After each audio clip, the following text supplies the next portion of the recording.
পুলিশের বিরুদ্ধে পক্ষপাতিত্বের অভিযোগ উঠেছে, সেই অভিযোগ সিপিআইএম করছে এবং নির্বাচন কমিশনের দ্বারস্থ তারা। কিছু স্পেসিফিক জায়গা যেখানে মূলত তারা অভিযোগ করছে যে এই সমস্ত জায়গায় পুলিশ আধিকারিকরা বায়াসড আচরণ করছেন, পক্ষপাতিত্বমূলক আচরণ করছেন। মৌমিতা চক্রবর্তী আমাদের প্রতিনিধি আমাদের সঙ্গে আছেন। মৌমিতা, কি অভিযোগ? এক্ষেত্রে একেবারে নির্দিষ্ট করে জায়গার নাম ধরে ধরে এখানে অভিযোগ আনা হচ্ছে, কি বলা হচ্ছে? দেখো, সিপিআইএম নেতৃত্ব আলিমুদ্দিন স্ট্রিটে একাধিক অভিযোগ জমা পড়েছে।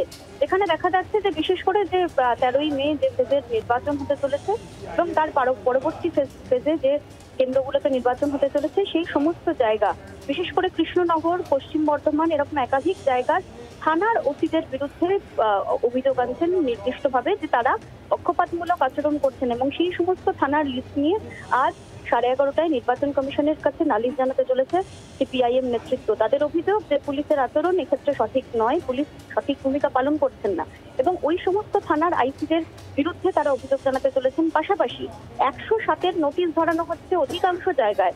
যাদবপুর, ডায়মন্ড হারবার লোকসভা, একাধিক লোকসভা কেন্দ্রের ক্ষেত্রে দেখা যাচ্ছে যে প্রবীণ নাগরিক, তাদেরকেও 107-এর নোটিশ ধরানো হচ্ছে। কি কারণে 107-এর নোটিশ ধরানো হচ্ছে তা স্পষ্ট না হলেও যে বিষয়টাই সিপিআইএম নেতৃত্ব অভিযোগ করছেন যে বেছে বেছে তাদের রাজনৈতিক কর্মীদের হাতেই এই নোটিশ ধরানো হচ্ছে এবং এই সমস্ত অভিযোগ নিয়ে 14টিরও বেশি অভিযোগ নিয়ে আজ কমিশনের দ্বারস্থ হতে চলেছেন আলিমুদ্দিন স্ট্রিট থেকে শীর্ষ নেতৃত্ব। শ্রমিক লাহিড়ী তিনি আর কিছুক্ষণের মধ্যেই রাজ্য নির্বাচন কেন্দ্রীয় নির্বাচন কমিশনের যে দপ্তর, সেই দপ্তরে গিয়ে নালিশ জানাচ্ছেন। ধন্যবাদ মৌমিতা।